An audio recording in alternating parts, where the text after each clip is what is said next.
Hey guys, what's up and welcome back to a brand new video. And in today's video, we're going to be talking about the 2020 presidential election. There are 50 days until this presidential election, and I know I haven't done one since I think August 19th, so it's been 3 weeks, actually more than that, since I last did this, but we're going to get right into it and start filling out our safe states. And we're in the home stretch of the election. We know who the running mates are. We know, barring an October surprise, this is laid out for us, and our predictions are gonna get a bit more accurate than they would have been back in, say, March or April. So 180 safe electoral votes at this point for 183. That's what I was for Joe Biden and Kamala Harris, and there are gonna fill out all these states at this point in time. There should be, I think I'm missing, oh no, I don't think Alaska's going to be safe. I'm missing some state, West Virginia, and usually I would add Utah, so I'm going to keep Utah as safe, but I do want to say that has a chance of being likely, or even in a far-off best-case scenario for Joe Biden, lean, due to Mitt Romney and Evan McMullin endorsing Biden, and if they campaign for him in Utah, he could possibly get like 45% of the vote, because remember, Utah Republicans, also the guy running for governor there, for the Republican nominee, is an anti-Trump Republican, because you gotta remember, Utah Republicans are not big fans of Trump. They generally are more established, these are the most establishment type Republicans in the country, and they do not like Trump. Ted Cruz won the Utah primary back in 2016 easily over Trump. And I mean, this is just not a good state for Donald Trump, but he's still going to win it at the tail end of the safe margin type thing. So now we're going to start getting into our states that could be competitive with our likely states. New Mexico and Colorado. I sometimes characterize Colorado as safe due to the Democrats doing decently well there, or pretty well there actually, in the midterm elections, but midterms aren't always similar to presidential elections, and to be safe, I'm going to characterize it as likely. No pun intended, but in the state of Colorado, I actually have developed a model. Well, I've had it for the whole time that I've been forecasting elections since June and July, but I updated it, I haven't updated it since, August, so felt like updating it, and so this is essentially it. And I only did swing states, so no need to model Wyoming. And so how I do it is I look at RCP, and I could look at 538, but 538 has in 2016 they underestimated Republicans, so RCP actually did a better job. And this model is actually designed to overestimate the Republicans by around half a percentage point to 1%. So, and I'm doing that just because of Donald Trump, just because I'm nervous about underestimating him again. So it's designed to overestimate the Republican Party. So we look at RCP, we look at the JHK forecast. So RCP is a more right-wing poll aggregate, whereas JHK does lean to the left, in my opinion. The midterm elections are just facts, so factor in the House elections. Obviously, you can't factor in the Senate election, because those are weird. Like in Montana, you'd end up putting in a D+4, just because John Tester won his Senate race there. That has nothing to do with who's going to win the presidential race there. So I just look at the House elections, which are more reflective of what actually happens at a statewide level, not just some random district. And this is what I think no one else does that I do that's important, is this stands for margin of underestimation or overestimation for each party. So, for example, in the state of Colorado, got to look at 2016 polls. The polls underestimated Hillary Clinton there by 2.1%. So you cut it in half, and basically 1.1% essentially is what you get. Let me just get rid of that. And then you have average these three out, and then add that, and you get D plus 11.3, and that is essentially the characterization falls into the likely category. And I can't override my model. Like, for example, in the state of Iowa, I got a final tally of the Republicans leading by a lean margin, but I narrowed it down to tilt a Republican. And then there are notes that I can add, like Colorado's a dead swing state, so that's just how I calculate. Who is going to win each state. But that's not the only thing I use, and we're going to look at other things. And something that I actually find quite interesting, such as primary turnout, that we're going to talk about later for some other states. Also, I did pull up the 2016 polls so we can look at this point in time. And on September 12th, 2000, I don't know why I didn't pull up the current polling. Okay, give me just 1 second. So yeah, I just pulled up the polls for night. It's September 12th on the day that I'm recording this. So might be a little out of date by the time I post this, but they haven't updated it for today. But Biden has 7.5% lead on September 11th, and on September 11th, ladies and gentlemen, Hillary Clinton was only leading by 2.8. So Biden, he only needs to outperform her by 1% to win the Rust Belt and then just hold on to all those other states that she won.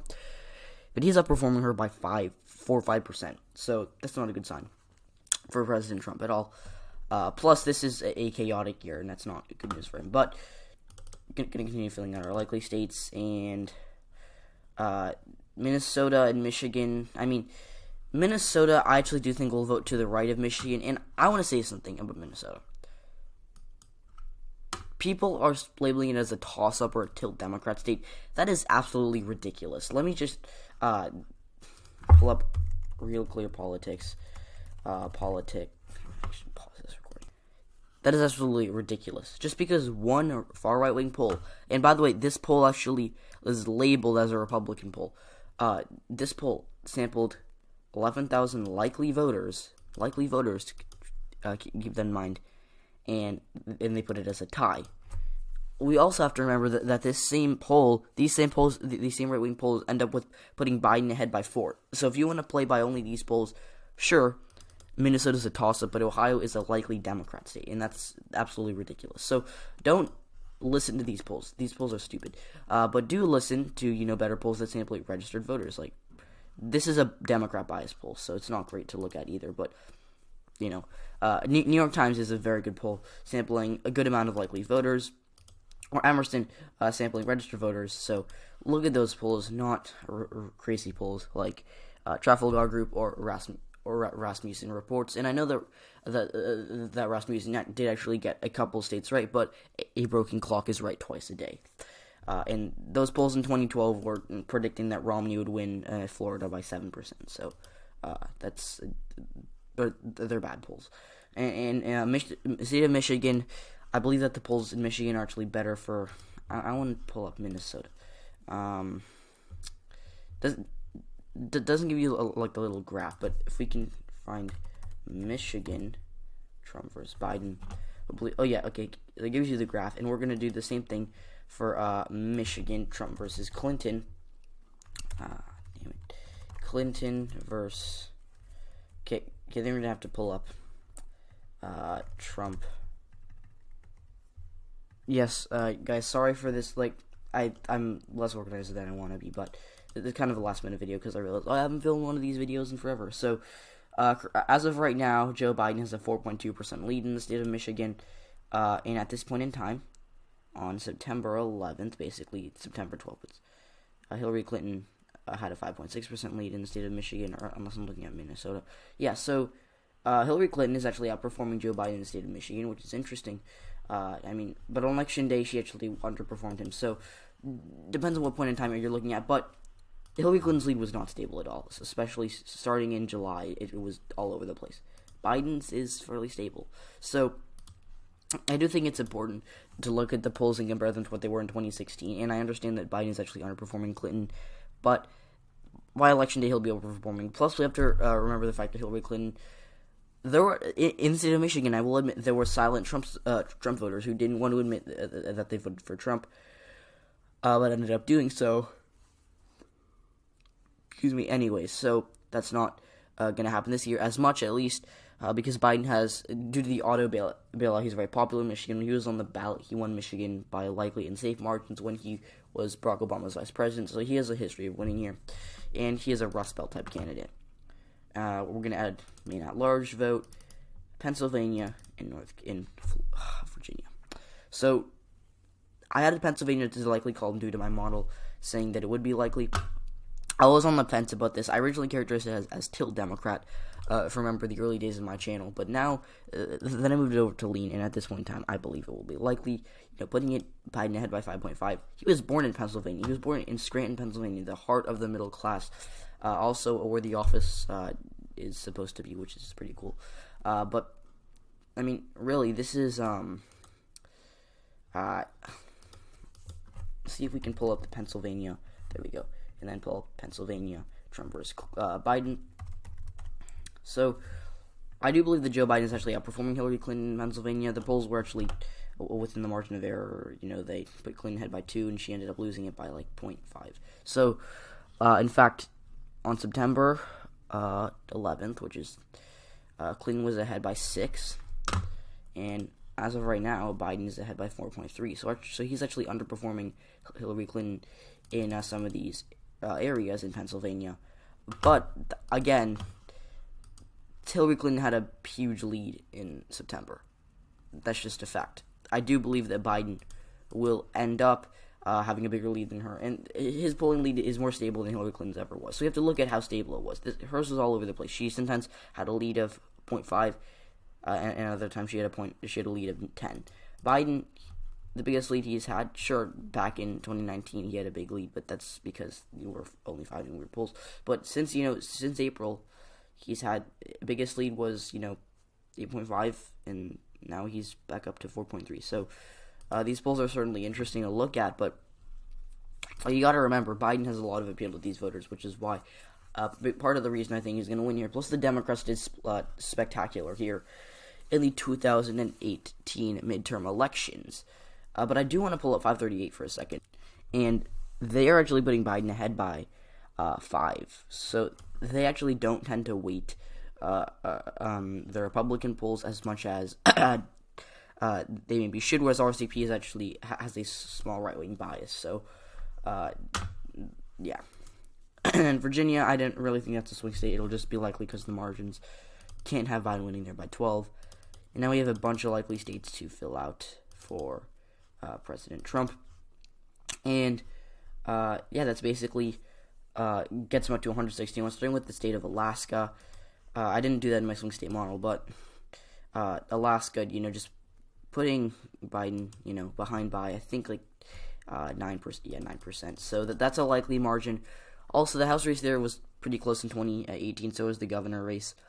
And I think the Senate race there will be close. In the House race, I do think will actually go to the Democrat this time around.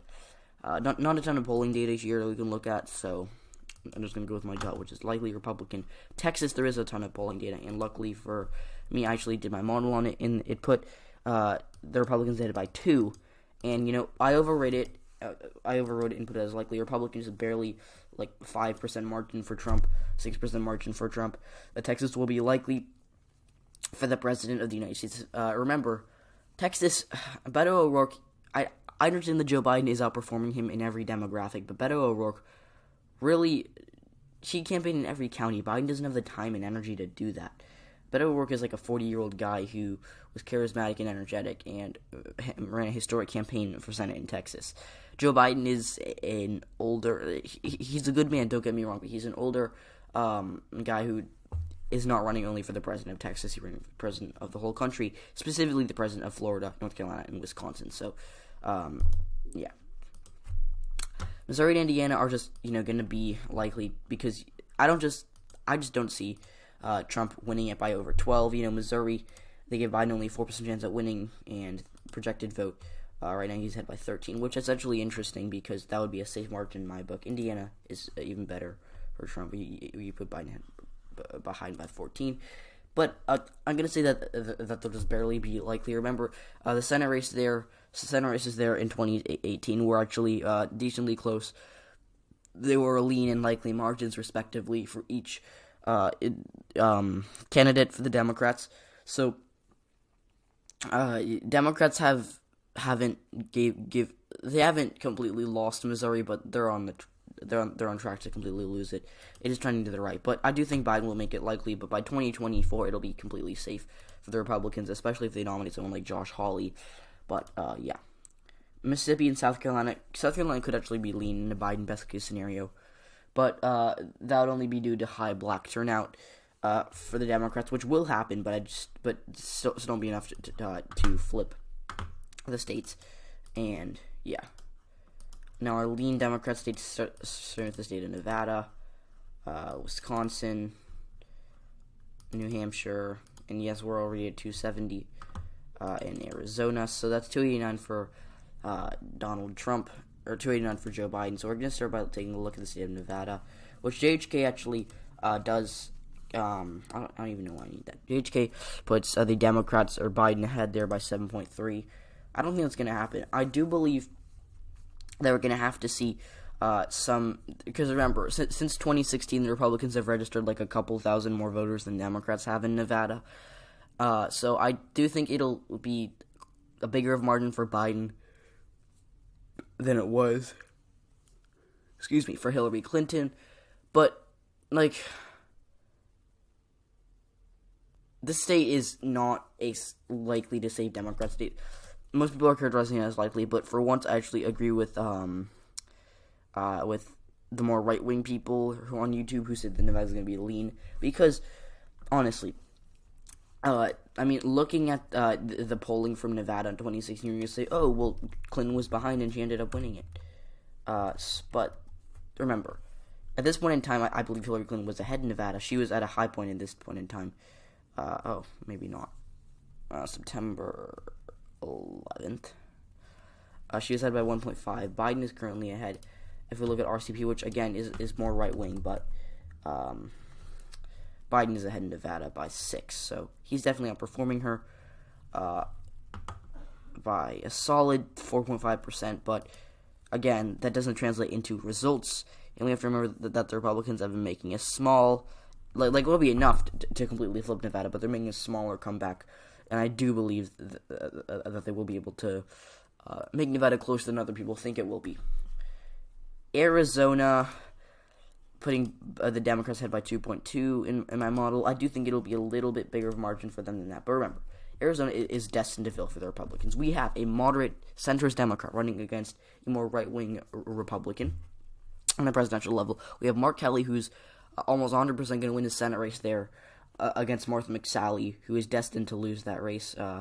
Kelly's going to win that race. The suburbs are turning against Trump.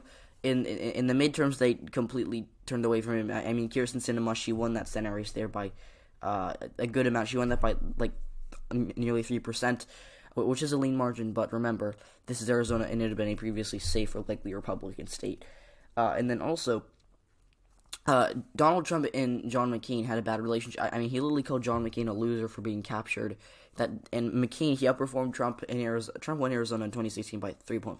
McCain won his Senate race by 11 or 12%. So he outperformed him by nearly double digits. So a lot of those McCainite establishment anti-Trump Republicans are going to turn out in droves for Joe Biden the way they did for Hillary Clinton. Because remember, evil Hillary Clinton was not able to win the Republican vote because she was just so polarizing. Biden, maybe they don't like his policies, but they think he's a good person and an honest man, which is a big part of the Republican Party.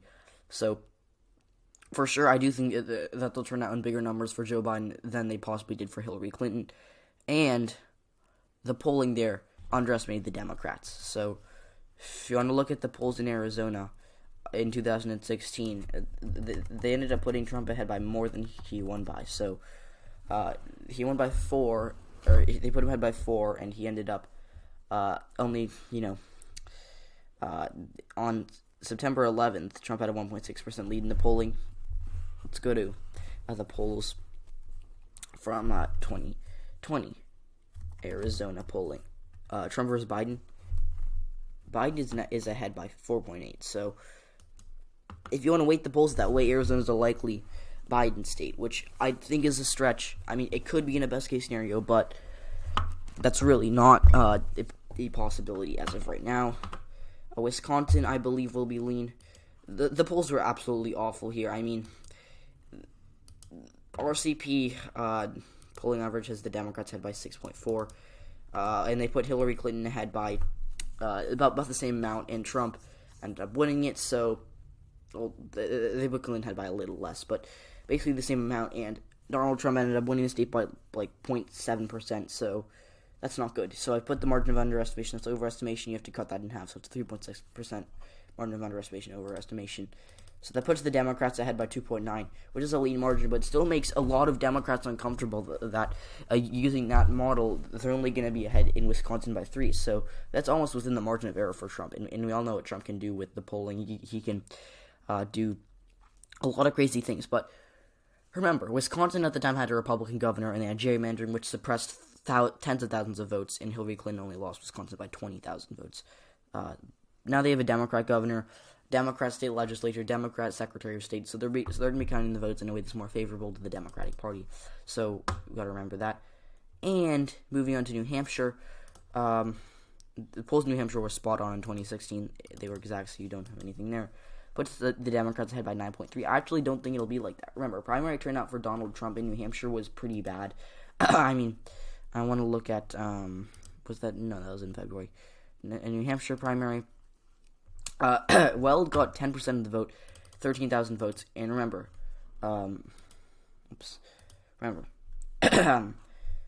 Donald Trump, he only lost New Hampshire by 3,000 votes. And when his opponent is getting 14,000 votes in a primary that he should not even be contesting in, that's not good news for him. Donald Trump actually got more votes there than 2016, but there was higher turnout. Kasich got more votes. Kasich, Cruz, Bush, Rubio, Christie, they were all combining for about the same amount of votes that Trump got. Actually, a lot more than like 150,000. So that's 250,000 votes, whereas here you only had 145,000 votes. So that's not a good sign for him. But I do want to say that Joe Biden didn't do any better in the New Hampshire primary. I don't want to go to July 20. Nothing happened in July 2017. We're going to go to February. New Hampshire. Yeah, so there was each candidate got less votes, but remember, when you combine these, it's better. And Joe Biden actually finished last of these 5 candidates in New Hampshire, only getting 25,000 votes, only 8% of the vote behind Elizabeth Warren, Amy Klobuchar, Pete Buttigieg, and of course Bernie Sanders. So he had a pretty bad primary, which is why I'm going to put it in the lean column. Although I don't be surprised if it's likely. And also, why is that not safe? Okay, now going on to our lean Republican states. That is going to be Georgia. And that's basically it. So Georgia, I do believe will be lean due to voter suppression. VS means voter suppression, not versus. By the way, putting the Republicans ahead by 3.1. I think it'll be a bigger margin for Trump, more like 4%, something like that. Although, due to high black turnout, they will be able to evade some tactics. But still, at the end of the day, this is a state famous for suppressing the vote, and I don't expect Brian Kemp to not do it again. I mean, the polling there doesn't really matter. Sure, it underestimated the Republicans by a little bit in 2016. I mean, the polls, Hillary Clinton actually had a lead for a few days, for a week. But September 11th, Trump had a 2% lead. Now, in the polling, I don't want... Oh, okay, I don't need to do that. Now in the polling, Georgia, Trump versus Biden, Trump has a 1.3% lead, so it's a little less, but I still don't think it'll flip, especially considering Trump won Georgia by 5 points in 2016. So even if Biden outperforms Clinton by 5%, which is unlikely in a state like Georgia, he still probably won't win it. And remember, Stacey Abrams, kind of like Beto O'Rourke, she ran an inspirational campaign. She lost it by a till margin, which is a big lead for Democrats in Georgia, but still not exactly the amount of votes that they need to win the state. So, till Democrat states, that's only one at this point in time, North Carolina. And I used to characterize Florida as tilts, but at this point in time, I'm not going to do that yet. So, North Carolina, you end up, North Carolina, you're putting the Republicans ahead by 1.5, but I'm labeling as still Democrats. So even though my model shows the Republicans leading by a tilt margin, we have to remember who Roy Cooper is. Roy Cooper is the main reason I'm putting this as tilt Democrat. Roy Cooper is the governor of North Carolina up for re-election this year. There will be no voter suppression for a while. In using this aggregate where margin of underestimation, overestimation, North Carolina, the Republicans got about the margin they won by. But that's not going to happen at this time around because voter suppression won't be a factor due to Roy Cooper. In fact, it could be the other way around, or Democrats are getting ballots counted in a more favorable way than Republicans due to Roy Cooper being governor. So that's certainly a good sign for the Democratic Party. And the down ballot effect. Roy Cooper is 100% going to outperform Joe Biden. He's going to win by something like 7 to 10 points. In his re-election bid for governor, he's popular. That's not debatable. But she's going to help Biden and Cunningham. Cunningham's also going to win the Senate race, but we can outperform Biden. Him and Cunningham are going to help carry Biden across the finish line in a state that's been trending blue for a while. And it went blue in 2008 with high turnout all across the board. We're going to see something similar to in 2020 with the state of the country right now. And that's why I do think that Joe Biden will win in the state of North Carolina. All right, now we're going to fill out the rest of the states for the Republican Party, and I'm going to come under a lot of fire for putting Florida in the Republican column, but North Carolina in the Democrat column, because I feel like everyone thinks that Florida is going to vote to the left of North Carolina. Well, I don't think so. Florida has a Republican governor, and the Republicans actually did better in the midterms in Florida than North Carolina. In North Carolina has a better higher black population than Florida, and Florida Hispanics tend to go to the Republicans more than the Democrats. And my poll aggregate shows the Republicans up by 1.8 in Florida, which I think is favorable to them, although it's designed to be favorable to the Republican Party, using that because I don't want to underestimate Trump again. Why is my mouse shaking? Okay. But Iowa, first of all, my model puts the Republicans up in Iowa by 3, but I'm going to put it as tilt anyways. House elections there were very weird. Democrats got a ton more votes than Republicans. Not a ton, but they won the House elections by 4%, which is pretty good for Iowa. About the same that Obama won that race in 2012 by.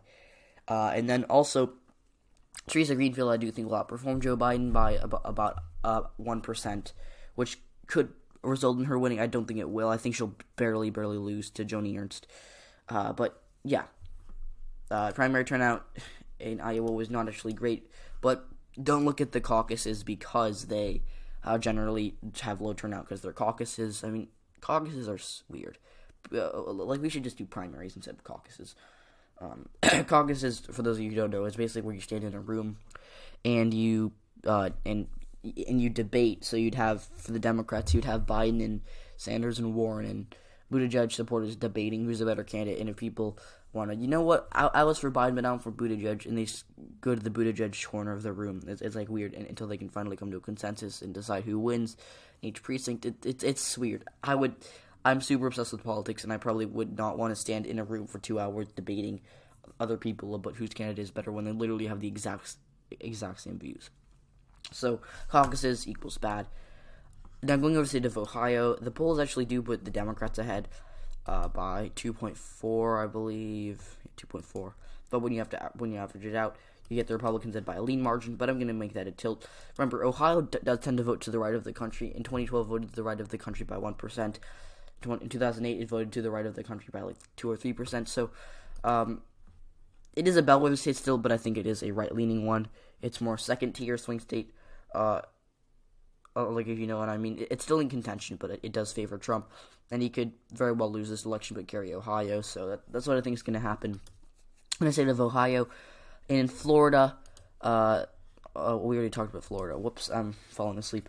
In Nebraska 2nd District, we can't do really polling. Like, I haven't found a way to model that yet. But Nebraska 2nd District is a district that could go to Biden. Like, I get a lot of comments saying people thinking that Nebraska 2nd is going to go blue, but I have reservations about that mostly because we don't have a ton of polling data, although I will admit that Hillary Clinton did very well there in 2016 for Hillary Clinton, and that Biden could easily win that district. But I'm going to err on the edge of caution and give it to Trump by a narrow margin. Maine 2nd District. This is a rural district, very white, so just based off of that, I think Trump will win it. He won it by 10 points in 2016, so I do think it'll 100% narrow up. But at the same time, why is that page reloading? Okay, maybe they just updated the polls. I don't know what they did there. But at the same time, we have to remember that this district did go to Obama, so I do think averaging those two things out, it'll be tilt Trump. So guys, thanks for watching this video. This wasn't my greatest video ever. Please be sure to like, comment, and subscribe if you haven't already. Hopefully this video will go viral. And again, we want to push for 1,000 subscribers before Election Day. If by the beginning of October we can get to that, that would be amazing as well. So let's we have a little less than 2 months until our goal of 1,000 subscribers. I think we can do it. We're currently at 813 at the time of this recording. Hopefully we'll be at more by the time I post this. But, yeah, guys, thanks so much. Check out all the links in the description, and I'll see you all in the next one.